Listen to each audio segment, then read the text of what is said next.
یا ایھا الذین آمنوا اے ایمان والو اطیعوا اللہ واطیعوا الرسول اطاعت کرو اللہ کی اور اطاعت کرو رسول کی وَأُولِي الْأَمْرِ مِنْكُمْ اور جو قوت فیصلہ رکھتے ہیں تم میں سے فَإِن تَنَازَعْتُمْ فِي شَيْءٍ فَرُدُّوهُ إِلَى اللَّهِ وَالرَّسُولِ جمال الدین افغانی وہ بھی اس قسم کا ذہن رکھتا تھا اور اس میں بھی بڑی صلاحیتیں تھیں۔ ایک عجیب صلاحیت یہ تھی کہ رات کو ایک ملک میں اتر گیا اور ان کے ایک آدمی سے بات چیت شروع کی اور اگلے دن 10 بجے 2 بجے خطاب کر رہے اسی ملک کی زبان میں اور اشعار بھی پڑھ رہے۔ دنیا حیران ہو جاتی یہ کون سی بلا ہے۔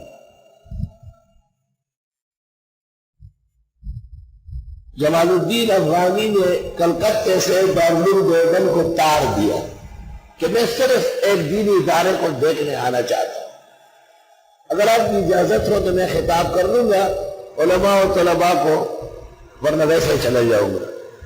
دارالعلوم دیوبند کے علماء و اولیاء محتمین نے میٹنگ کی، انہوں نے کہا کوئی ضرورت نہیں آنے کی، ہم آپ کو اجازت نہیں دے رہے، یہ اپنے پاس محفوظ رکھو۔ یہ ایران گیا، وہاں گیا، سب جنیوا گیا، ہر ملک گیا، جہاں گیا وہاں کے بادشاہ کو قتل کرایا۔ اتنا بااثر ہوتا تھا وہ۔ جب ترکیہ گیا، اسلامی حکومت قائم کی، سلطان عبدالحمید خان کا زمانہ تھا۔ سلطان نے اس سے میٹنگ کی، گفتگو ہوئی، انہوں نے اپنے شیخ الاسلام مولانا نور الہدیٰ کو کہا اس کے ساتھ بیٹھ جا، اس کو سمجھ لو اور مجھے رپورٹ دو یہ کون ہے، کیا کرنا چاہتا ہے۔ ترکیہ کے اس وقت کے شیخ الاسلام مولانا نور الہدیٰ، انہوں نے ان سے باتیں چیتیں کی اور بادشاہ کو 10 دن بعد رپورٹ دی اور وہ لکھی ہوئی آ گئی کتابوں میں۔ جمال الدین افغانی پر تقریباً 13 کتابیں آ گئی، سب سے بڑی کتاب 19 جلدوں میں۔ جمال الدین کے اپنے خطبات 5 جلدوں میں۔ مولانا نور الہدیٰ نے کہا جب سے اسلام آیا ہے اس وقت سے لے کے آج تک جتنے علماء ہوئے ہیں میری دانش میں اس جیسے عالم پیدا نہیں ہوا ہو۔ یہ ایک بات ہوئی، اور اب تک جتنے کفار ہوئے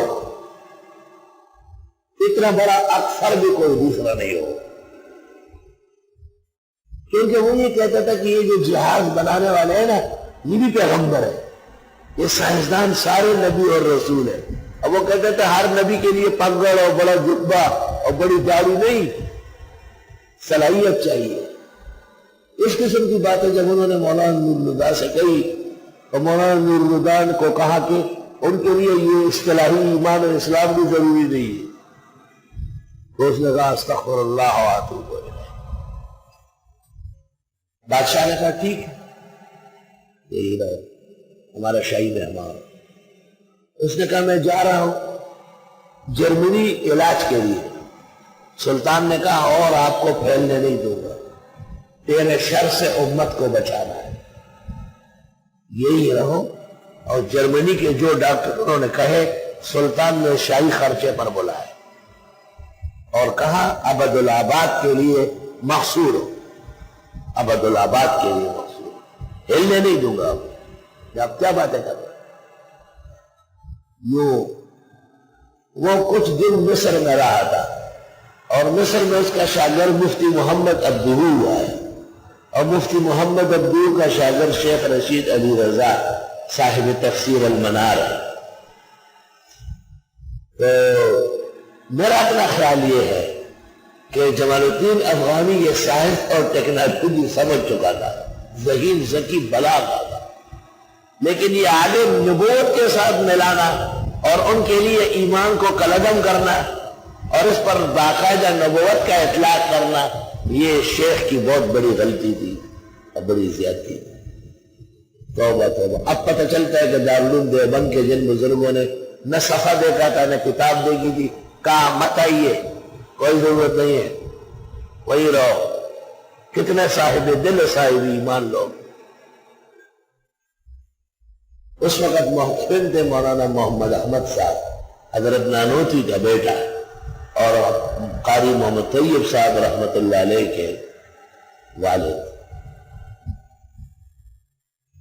مجھے پتا ہے کہ آپ ان باتوں کو نہیں سمجھتے اور آپ کا نہ سمجھنے میں بہت بڑا فائدہ ہے، لیکن میں ریکارڈ کرا رہا ہوں کہ یہ باتیں دنیا کو پتہ چلے۔ سلیم کے بعد میرا خیال ہے دوسرا آدمی جمال الدین ہے جو ٹیکنالوجی کو سمجھ چکا تھا اور خطرہ محسوس کیا تھا، مگر اس کی تعبیر کے لیے غلط طریقہ استعمال کیا گیا ہے۔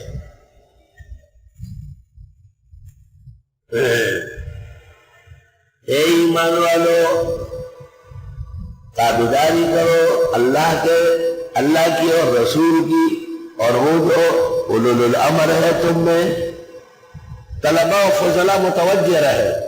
اللہ اور رسول کے لیے اطیعوا کہا، اولو الامر کے لیے نہیں کہا۔ اولو الامر کی اطاعت مستقل نہیں ہے، قرآن و سنت کی وجہ سے ہے۔ طلبہ متوجہ رہے، غافل ایک لمحہ نہ ہو۔ اس واسطے فقہا اور مجتہدین مراد اولو الامر سے، اور ہم یہ نہیں کہتے کہ ہم ابو حنیفہ کے مطیع ہیں، ہم مقلد ہیں۔ یہ تقلید کا لفظ استعمال ہوا اطیعوا سے ہٹ کر کے لیے کہ اطاعت تو اللہ اور رسول کی ہے، اولو الامر کے لیے اللہ نے نہیں کہا، تو ہم ان کی تقلید کر رہے ہیں۔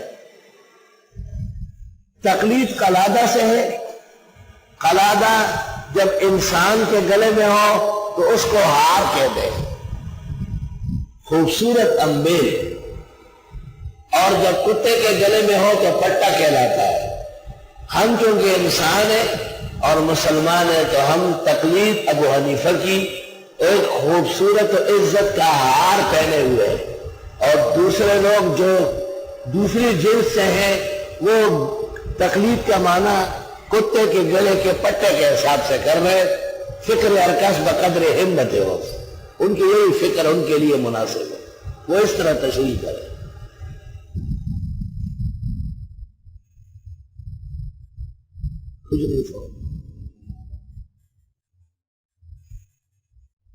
اگر میں صرف ترجمہ کرتا اور سرسری تفسیر تو 75 آیات پوری ہونے والی ہے کہ گھنٹہ ہو گیا، لیکن میں چاہتا ہوں کہ بعض چیزیں جو امانات ہے اللہ نے کہا ہے اس کو اہل کے حوالے کرو، کم از کم بیان ہو جائے۔